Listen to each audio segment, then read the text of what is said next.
All right, cool. Well, thanks everybody who's on the phone and joining us.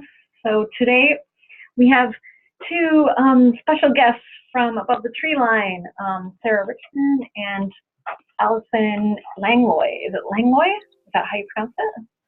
It's lengua, actually, but wow, excellent. Yes, but it works. It's true. Okay. Anything. Yes. Of course. Okay. Great. And I like your photos. Okay. So they're going to run through Edelweiss Plus digital review copies and print review copies and possibly some other marketing stuff. So I'm just going to turn it over to you guys. Okay. And I'll mute myself. Thanks. Thank you. This is Sarah and Allison. We're actually at my house right now. Jen and I were just chatting about there's a huge art fair that happens in Ann Arbor once a year in the summer, and it's right around where our office is downtown. So we're all avoiding that because the traffic is horrible and parking is impossible. So we're at my house, and actually Lincoln, who you see there, he's about 1-year-old golden doodle. He is actually sitting right with us. So he has joined us today as well. Yeah. And then that's Shan, right? That's Allison's baby. But yeah, we got a couple questions or details requests from Jen ahead of time. And so that's what we have here that we'll cover. But we also have lots of time to answer questions, or we'll just see where it goes too. So we can be casual and walk around a little bit. So today we are talking about Edelweiss, and I'm assuming all of you are familiar with Edelweiss, or you wouldn't be on this call. It wouldn't really have interested you. But I do find that often folks don't know the full spectrum of what Edelweiss does for the book industry. Maybe they just have exposure with a little piece of that. And it does a lot. It's kind of a one-stop shop. And those tools are really used by all types of book professionals to sell and to market and to discover, even make orders. And review copies are a big part of that. We'll talk mostly about that. But the folks that are on Edelweiss, we do get this question a lot. There's over 135, probably actually 150,000 now. This is an older slide that I grabbed. But there's a good, booksellers, this is part of their daily workflow that they're on Edelweiss. They're using it to make orders, to learn about, to analyze their inventory. Librarians are also very active on Edelweiss. But that's not to say others aren't active as well. There's a big academic market that's growing every day, and then media and agency professionals, and of course reviewers and just general readers. My mom is on Edelweiss, for example. She just likes reading and finding about new titles. So your titles are in Longleaf's catalog, as we call it, the digital catalog. And so what this means is Longleaf has their own publisher listing. So if you go out onto Edelweiss, you can search for Longleaf, you'll pull up this page, and many of you probably see your logo represented there. And this is where all the active catalogs are listed. And these listings are important. They enable sales reps to create markups and communicate with book buyers. It also means that these titles are all searchable in Edelweiss for all those 135,000 book professionals to access and to learn about. And so it gives you a lot of good exposure to independent bookstores, libraries, reviewers, and all sorts of book professionals there. But one question we get a lot is, well, how can I leverage it even more? What if you want to do more or take a little bit more, empower yourself, take more control if you're really excited about it, or maybe you just have a title that you're really excited about and you want to give a little extra push. And so there's a couple things you can do, but Jen asked us to talk specifically about probably the most powerful option there is, and that's review copies. So review copies are definitely a favorite of mine, but I'd say probably a favorite of all the publishers that we talk to, just because they are such an effective way to generate interest in your titles. And, for pre-publication, of course, but also for titles that are past their publication date and may be in your backlist. Great way to just have exposure for that. And there's a couple different ways you can do this, actually. So sharing review copies on Edelweiss is pretty flexible. So depending on your needs and what works best for just how you operate, you can choose to do digital only. You could do print format. You could do digital and print. You might notice I also added exam copies up there, or even desk copies. Those are a little bit different. It's just the same functionality, but it has a different kind of pricing model. But that is where you would upload a bunch of your backlist to access for the academic market, so different target audience. I'm not going to go into that in too much depth today, but if that sounds really interesting to you, just let us know and we can talk about that at a future time too. So one of the first things, I mean, Allison talks to lots of publishers every day who are getting started with review copies. And one of the first things we encourage people to think about is like, what are your goals for your review copies? Maybe for all of your review copies or maybe just a certain title. Because there's a lot of different ways you could go with review copies. You could target booksellers who are considering it to purchase for their store. Lots of booksellers and independent bookstores like to, skim through or read a title before they decide to purchase it, or they're depending on the reviews of people who have access to review copies to decide if they're going to purchase it for their store, or to nominate it to IndieNext, which is the list that the American Booksellers Association pulls together. Librarians are doing the same thing. A lot of librarians are very active in Edelweiss because they are nominating titles to library reads, which is, they do that every month. We always know exactly when the deadline is because we get lots of questions from librarians. Yes. It's very popular. In fact, that was IndieNext deadline was just Monday, and so we just had lots of people are using Edelweiss for that. Also, reviewers or media who want to share reviews on their blog.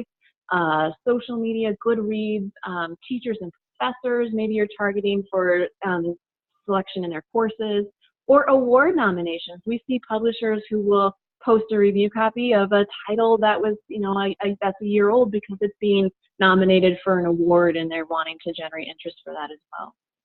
So there's lots of different things you can do with review copies, which is probably why they're so popular, because there's a lot of flexibility there.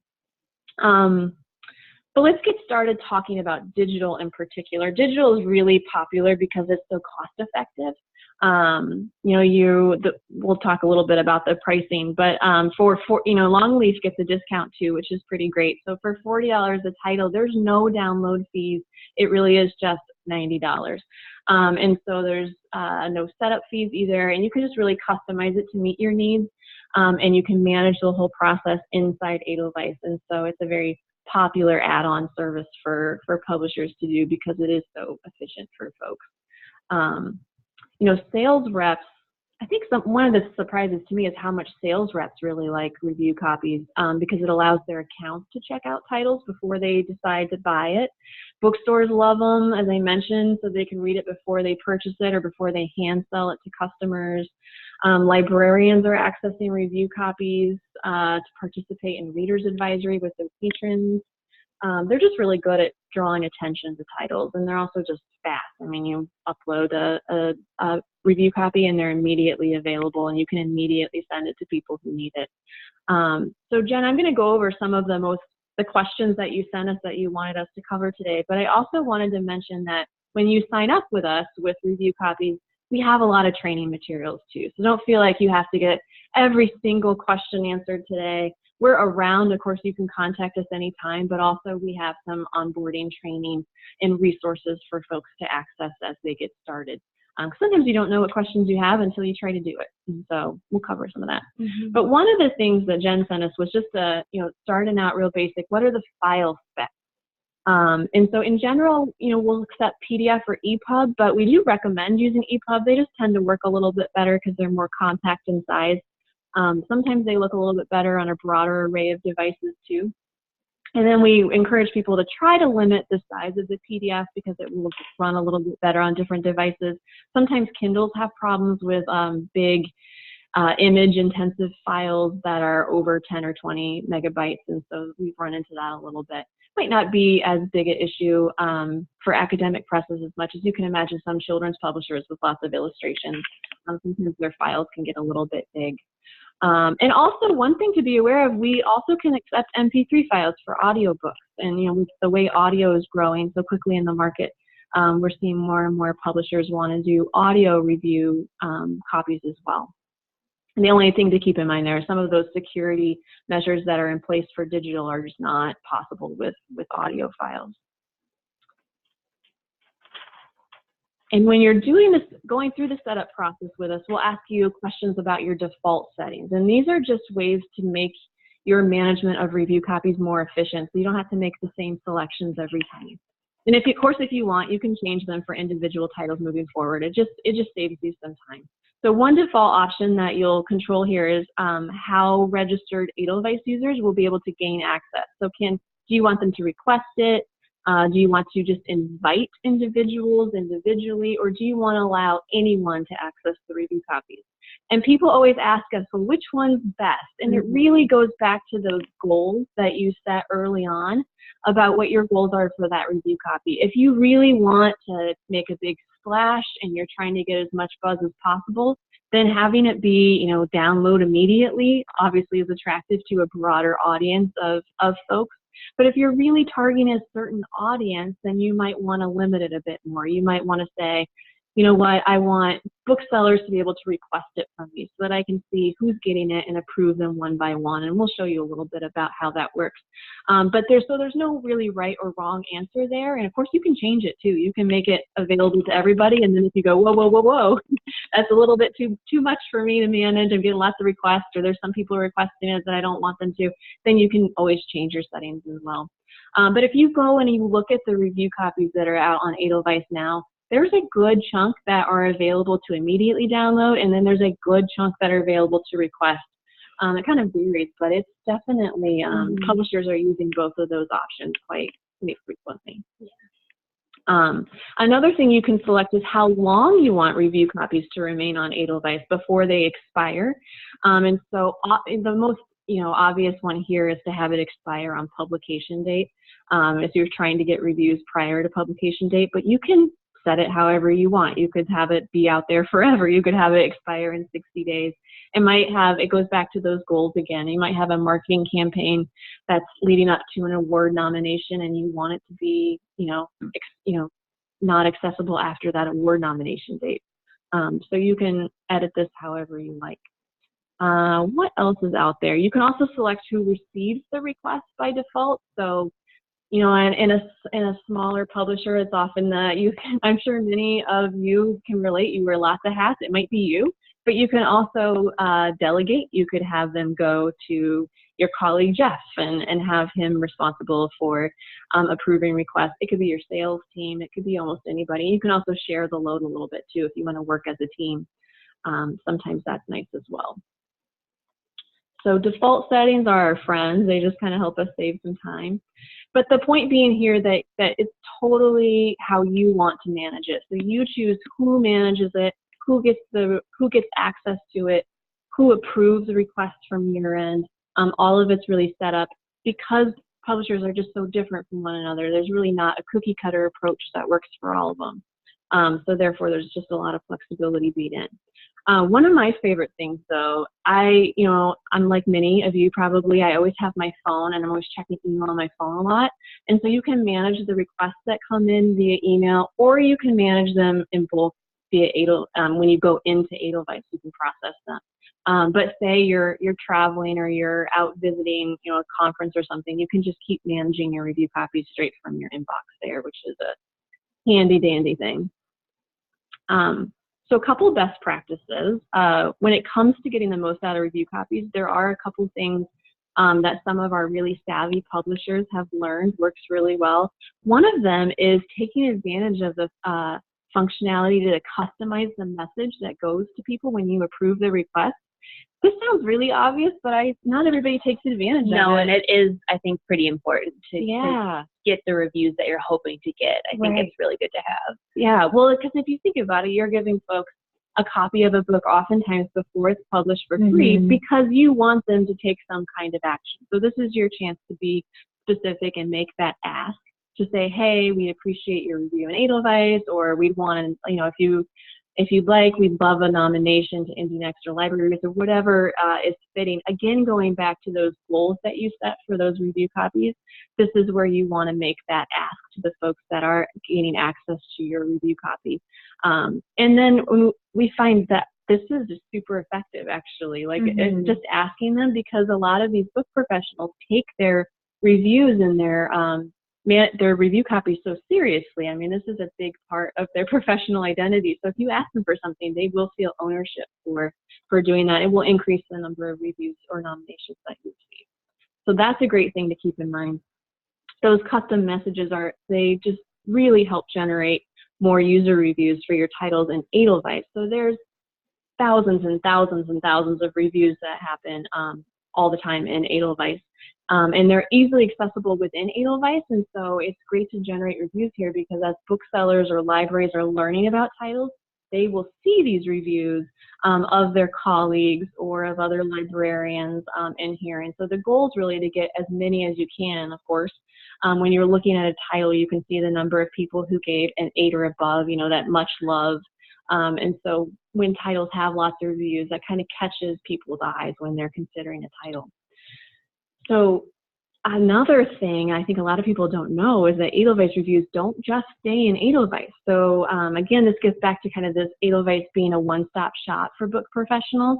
Reviews made in Edelweiss can, with one click, you know, they can be sent to the publisher, of course, but they can also be sent to Indie Next if they're part of the American Bookseller Association. They can be sent to Library Reads if they're a public librarian. If they have a Goodreads account, they can link it to their Edelweiss account and send their review directly to Goodreads. A lot of the regional bookseller associations also collect reviews and send those out to their members. And of course, right from there, they can also share that review on their social media accounts as well. And so oftentimes you'll see, you know, a review that started in Edelweiss and it kind of ends up a lot of different places. And another thing you can do as a publisher with reviews that a lot of people don't know is you can feature reviews. So if you get a review that is really awesome, someone said something really eloquent and positive about your book, when you feature a review, which you can do through the admin site on the back end, it will show when people are looking at your title. You can see a picture there where there's one featured review. And so right when you're looking at this title, maybe I'm thinking of purchasing the other Mrs. Miller. Sounds kind of scary. It is a thriller. I just grabbed one, but that looks a little bit like I don't want to read that at night.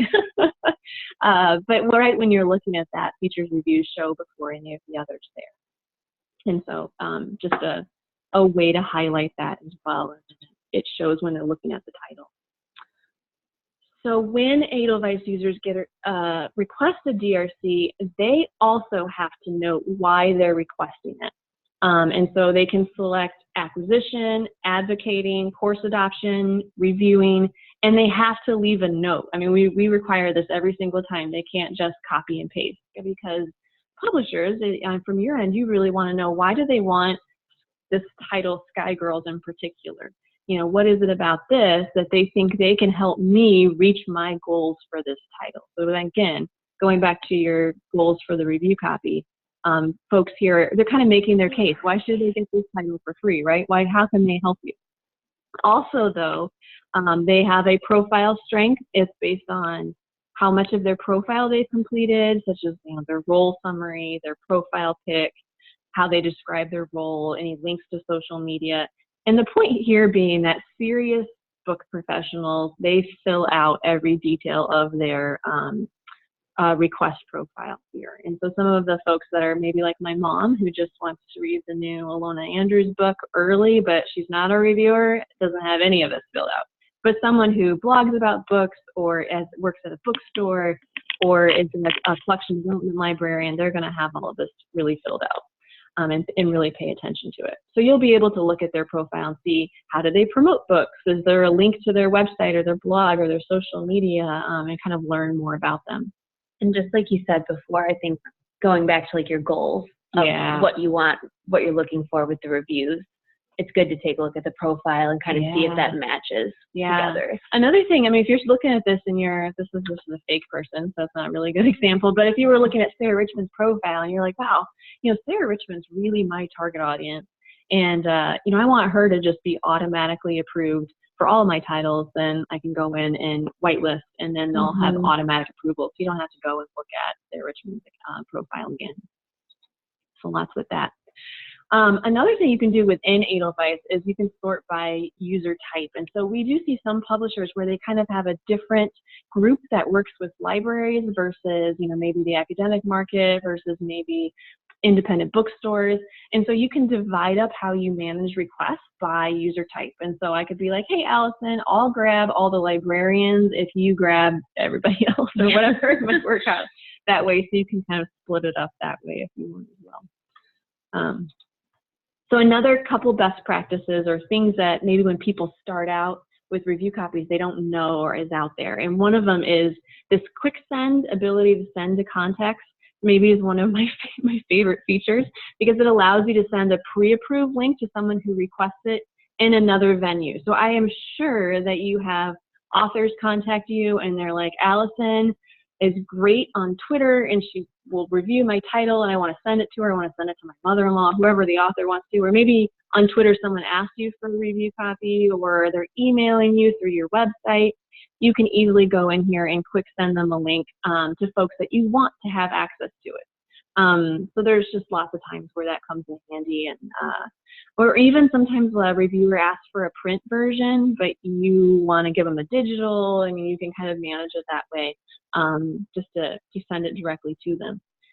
You can also use the share tool in Edelweiss, which allows you to push out a link to a lot of people. So if you have a newsletter, for example, or you want to send an email to your contact list, or you want to send an email to contact groups that you've created in Edelweiss, this is a way to just kind of do that in an easy way. So, finally, I mean, this one really can't be understated. It seems obvious to partner with the folks that sell your titles, but review copies really help sales reps communicate with their accounts. So I think one of the best things in having review copies in Edelweiss, of course, it's so effective on the marketing side, but it's also very effective on the sales side. And you can even, of course, we mentioned delegate. Sales can approve requests for their accounts, and they can whitelist their contacts. But it really can speed up that process of ordering and getting people interested in titles. And of course, digital is nice because you don't have to print mail as well either. So it's really easy to just send to accounts that are considering or looking at your catalog. So a couple things about once your review copy's in there, what do you do with it? And so we get that question a lot from people who've gone through the setup process and they've made their default settings, they've maybe approved a few requests, but what do you do with it from there? And of course, one of the obvious ones is people follow you on social media, or you might post, on any kind of platform on the web. There's a share URL for every title, and it makes a pretty little preview like this with a jacket cover and a little description and a direct link to it. So you can tweet it, you can send it to people in list forums or whatnot, but definitely sharing it on the World Wide Web is one place to start. We also do some things for you to promote it to the 135,000 users that are in Edelweiss. One is a lot of our Edelweiss users have set up their homepage to show certain types of review copies. And so when they log in and they're a romance blogger, they have widgets set up to show the new romance review copies, for example. Or maybe they're into historical fiction or politics, and they can really drill down into the certain type of review copies that they access a lot. And then once a week, you all might actually get this if you are an Edelweiss user. It goes to over 70,000 Edelweiss users in the US. It is a weekly newsletter that includes every review copy and catalog that has been added to Edelweiss in the past week. And these text listings are included for free. They'll just automatically show up. And so if you have review copies in Edelweiss, they'll show up here the first week. And we have people wait for this newsletter every Tuesday. Yes. I send it out myself, and if I am late in doing it, then I start getting emails. Where's my review copy newsletter? I think I missed it. Can you resend it? And so we get lots of clicks when this newsletter goes out. In fact, a lot of people who add review copies will see a big bump in downloads or requests when this newsletter goes out. That's what I was going to say. A lot of publishers will reach out and say, as soon as the newsletter went out, that they were noticing a bump kind of in the amount of requests they're getting. So it is nice that it gets a little more traction after that too. And the newsletter, just recently, we made it so that it breaks out fiction, nonfiction, and children so that people can more easily find which ones they're looking for. And if they want, they can sort through review copies by any type of data that is sent to us, by stack or genre or category, or however they want to slice and dice them. So our savvy users probably already know. They're in there every day looking for the new review copies. But a lot of people kind of wait for this newsletter and then they scan it for books that are applicable to them. There are other things. You might get a boost when that newsletter goes out. There's other things you can do. So when you're looking at your titles in Edelweiss, you'll notice there's a little bullhorn, I didn't say that right, that says promote. And if you click on it, you see a little screen like this. And these are a few options that are effective at kind of getting that additional boost once that newsletter goes out. You're presented with, depending on your permissions in Edelweiss, you may or may not see that title banner insert. That puts a banner in a catalog, but you will see the weekly feature and the newsletter banner. And what those are, the weekly newsletter has featured titles that show above the text listings. And we find they get about 11 times more clicks, because you can imagine people see that jacket cover, and just like I'm walking through a bookstore and I go, ooh, that looks really interesting, let's see what that's all about. They can click right there as well. And also the banner ad in that weekly newsletter is available to purchase as well. So if you have a title you're really excited about, that's a good way to reach 70,000 book professionals pretty efficiently. Mm-hmm. We do have monthly newsletters as well. And these, unfortunately, not yet, hopefully soon, but not yet. You can't reserve space within Edelweiss. You have to email me or Allison or someone at Edelweiss and we'll get you set up. But we do have monthly newsletters that go out to just booksellers, to just librarians, to just the media reviewers. I'm guessing probably the publisher one isn't of interest to you guys, but those go to just those audiences, and they include a lot of product updates, best practices and tips. You probably get the publisher newsletter, so you have a feel for maybe what that looks like, but you can advertise in those. But outside of Edelweiss, there's a ton you can do to promote your review copies, and this is where we see publishers get kind of creative.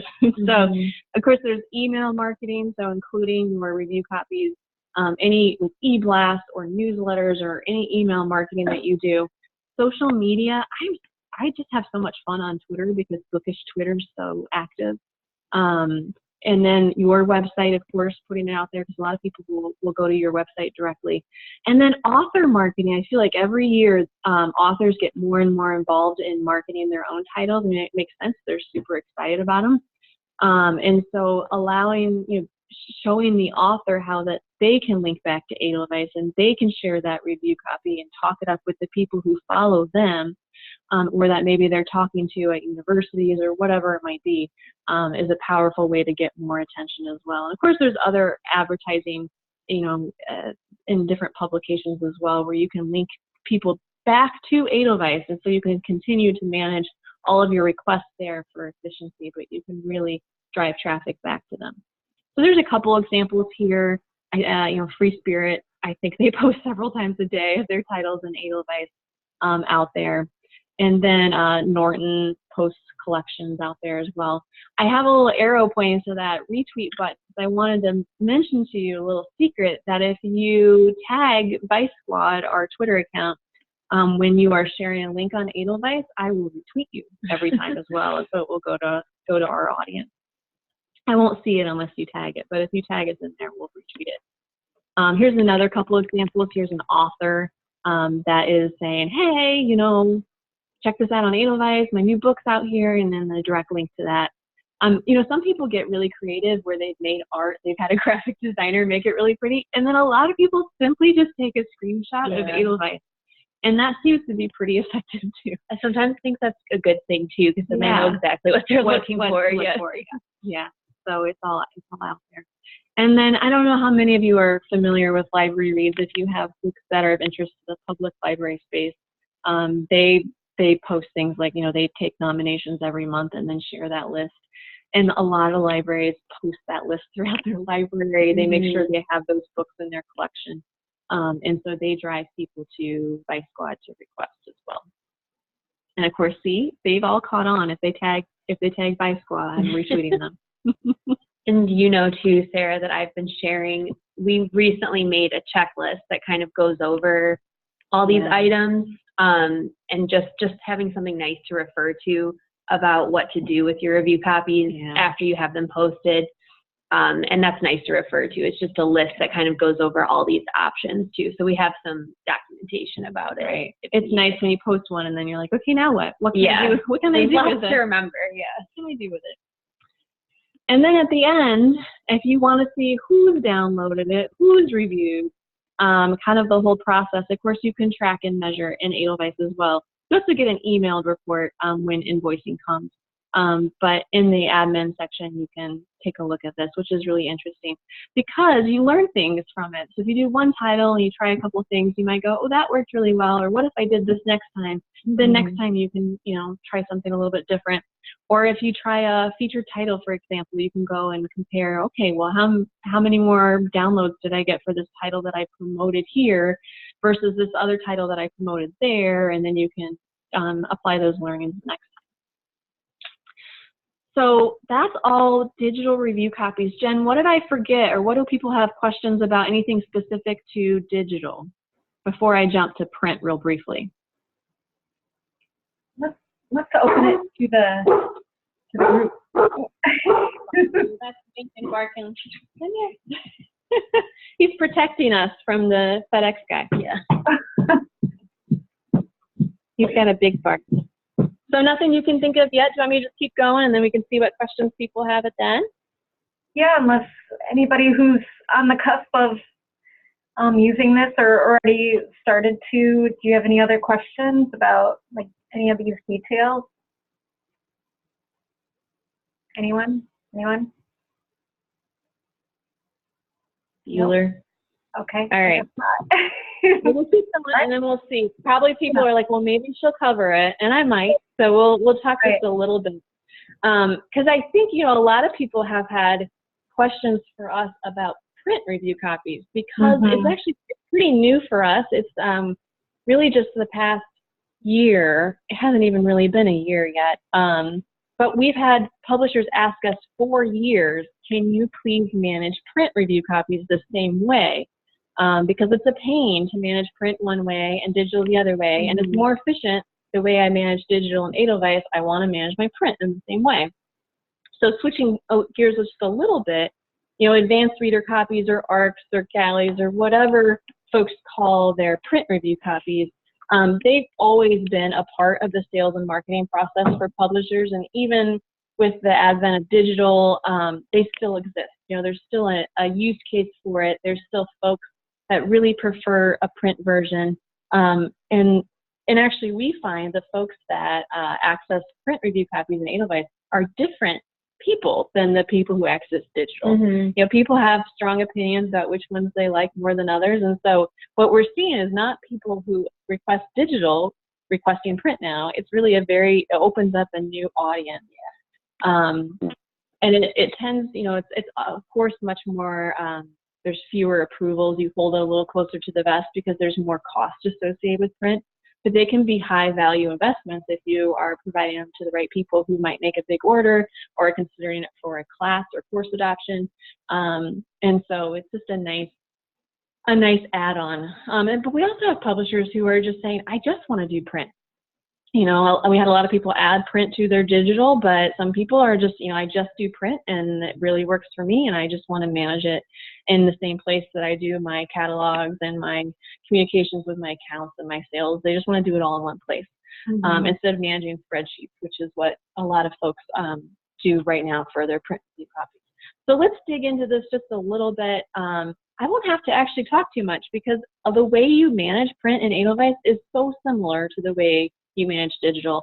A lot of those same settings apply. It's really very similar, on purpose. We wouldn't want it to be completely different, but that's part of the efficiency gain there. So it really is making Edelweiss the management platform. So it becomes a request platform. It becomes a place where you can manage who gets approved for them and where they go. Your sales reps can even make orders and requests through Edelweiss. Marketing PR can manage all the requests there. Ops can easily manage it all. So if you think of it a little bit as a management process, and then fulfillment is separate from that. And actually it's pretty flexible because publishers just want to do this differently. So we've built in flexibility. Some publishers have a print-on-demand and shipping provider already, maybe Lightning Source, maybe Baker & Taylor. And we can connect to that directly. That's actually pretty slick when that happens because then you can see their process. You want to minimize the screen? You want the full screen? You want to see? Does somebody have a question?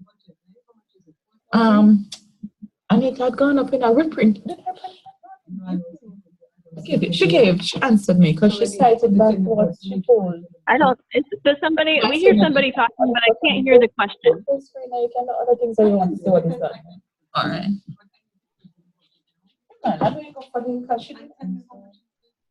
Jen, can you hear the question? Oh, sure. Oh, yes. Maybe not. Can you hear me okay?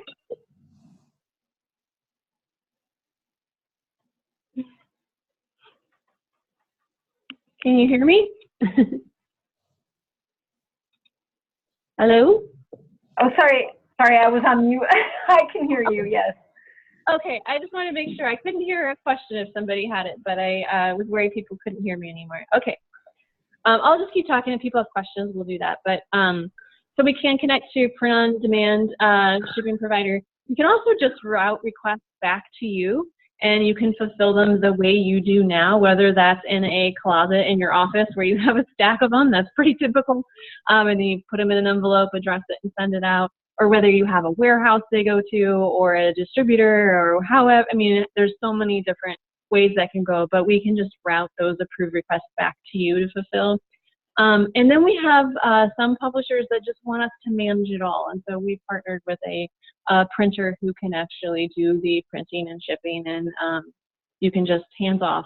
Just if I approve a request, I want Edelweiss to take it from there. And so there's just, depending on where you're at or what would work best for you, there's some flexibility there. But we do, I'd say right now we have a lot of folks that they have a print on demand. It's really easy to connect to. Yeah. But this route request back to you has been really popular because it allows you to start immediately. Yeah.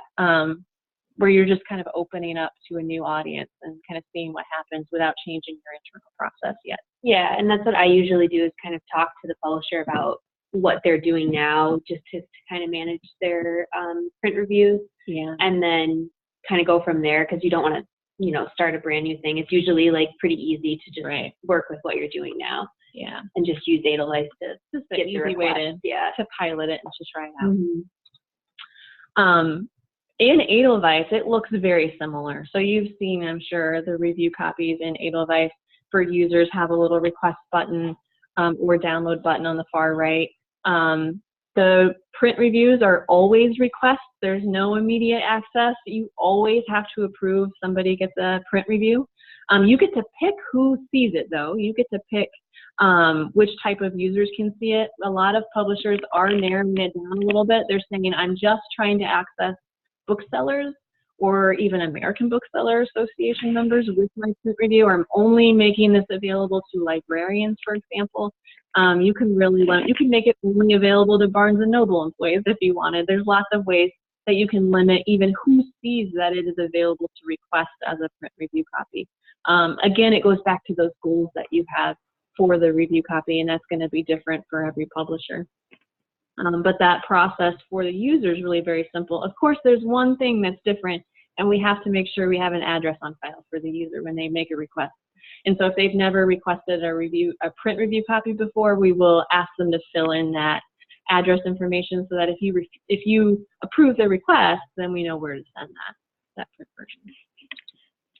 And then on the user's end, when they go into Edelweiss, if there are print review copies available to them, which of course depends on the type of user they are, or if they've been given permission to request print from you, they'll see at the top digital review copies and then any print review copies, so they can easily sort out those two different versions there. And so again, it becomes kind of that request management process, opens you up for a new audience as well. And managing requests is just the same as digital. So you can see right where you manage your digital requests in Edelweiss, you can manage your print requests here. And you can see the ones that have been ordered or shipped or the ones you've declined and so forth. So really, very, very similar process once you get to that point. So the details, these are the questions we always get. There's actually no extra subscription fees for print at this point. So you can add it, you could try it for one copy, and it's just the digital's, just like digital's just $40 a title you want to put in there. A lot of publishers are selecting to offer both print and digital, maybe to different audiences, but they want to have both options out there. And there is some additional savings with that. It's $60 if you put both print and digital out for a title. The difference with print is that there's a $1.50 transaction fee for ones that you require, that you approve. So if you approve a request, sort of like a service fee, sort of like Ticketmaster, I think of it kind of like with that. But that's really it, because all the printing, shipping, and handling costs are still determined outside of Edelweiss through your fulfillment partner. Did I forget, Allison? Anything? Nope, I think that's all. I think it's nice. It's only that $20 difference between the 40 and 60. So if you wanted to try a print review copy, that's what I usually like consider it kind of a low risk, like just to try it out and see if it, just like you said, almost like case studies with different titles. It's nice to try one out if you do both together and kind of see like, okay, does this make too much of a difference? Do I like this? It's a nice way to like just try it. Yeah. Yeah, I mean, it is easy to try because the way review copies are priced, it's just by title. So putting out, $40 per title, and then print and digital being $60. The only other fee that generally plays a role is a $99 annual fee for adding review copies, and that's waived for all long lead clients for the rest of 2019. So that's something to keep in mind if you're thinking of trying it. But really, you could try one title for $40 and just see how it goes. The other things I mentioned, I just added those there because that's usually a question that I get about how much do those cost and what's involved with that. Of course, we can answer any questions too. And if you have questions after today, this is a lot of email addresses, but really if you email any of these, we will get your questions, whether that's sales or all questions really can go to support@abovethetreeline.com. Anytime you have a question in Edelweiss and you want a real person to help you, you can just email support@abovethetreeline.com and our awesome support team will get back with you, and they're really great at answering just about any question or forwarding it to the right person, which is why I say when in doubt, email support. Also, if you go to our help site, there's lots of documentation there, but you can also submit a support ticket right from there too. I see there's a typo there. That always bothers me. Let's do that later. All right, Jen, what did I forget? So if they wanted to try out a print review copy, how would they get started? So we have a form that we send out for people who want to sign up, and it basically is asking you what you want your default settings to be. And so some of those default settings that I mentioned earlier are part of the form, and then that helps you do the setup on the back end.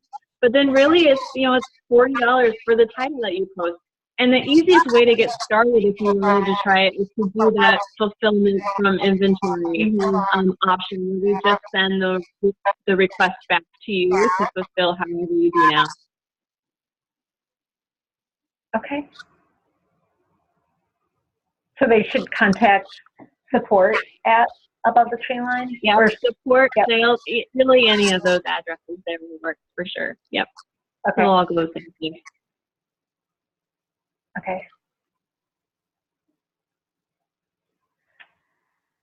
Anything else? Do you want to talk a little bit about exam copies and how, was it John Knox? Yeah.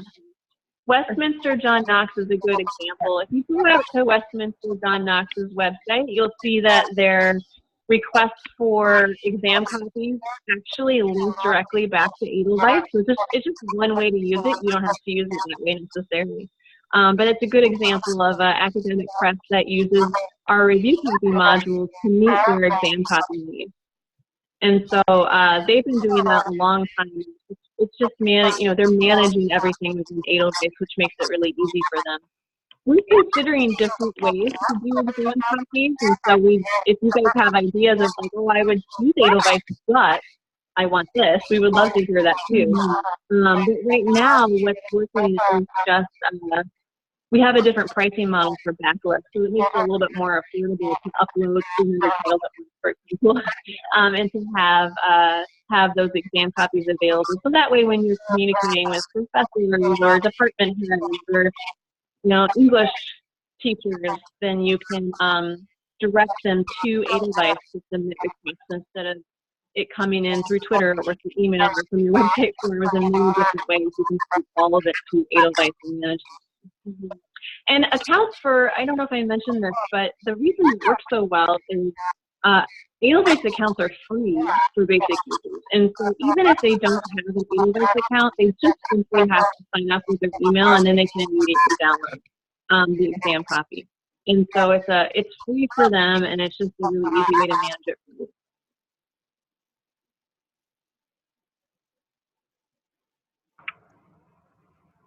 Cool. Does anybody else have any questions? I do, Jen. This is Catherine. Yeah. Hi, Catherine. I am wondering. Oh, you're very faint. How's that? Is that better? You're still very faint.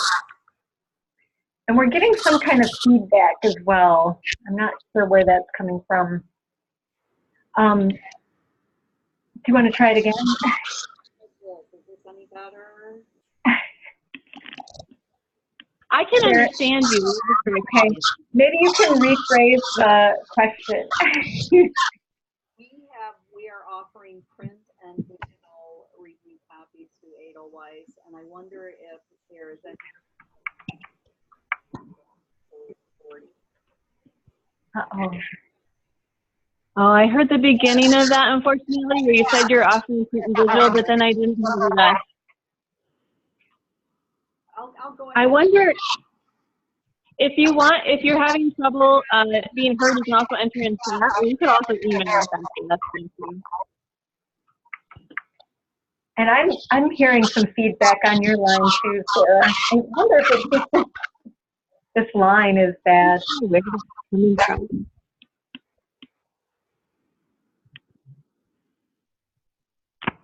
Oh. All right. Yeah, I think there's a couple of places that I'm not muted. Now it's very garbly. I don't know if other people hear that. Yeah. All right, Jen. Well, how about this? You guys have our email addresses right Yes. here. If you have questions, definitely reach out, and we'll be keeping an eye out for those emails, and we'll get right back to you. Okay. All right. That sounds good. And yeah, Catherine, maybe you can send out your questions to me, and then we can loop in Treeline. All right. Will do. Okay. Cool. Thanks. Yeah. All right. Well, because of the technical difficulties, we probably should sign off. But thanks a lot, Sarah and Allison, for talking us through everything. That's great to hear that you're closer to 150,000 users too. That's awesome. Yeah, it's been growing a lot. Yeah. Cool. Okay. So I will post a recording of this as well, so people can refer back to it. And if anybody else has any questions, just send them to me or support at abovethetreeline.com. Awesome. Yeah. Thank you, Jen. Thanks, everyone. Okay, thanks a lot. Yeah, thanks a lot. Okay, take care, everybody. Stay cool. You too. Thank you. All right. Bye-bye. Bye.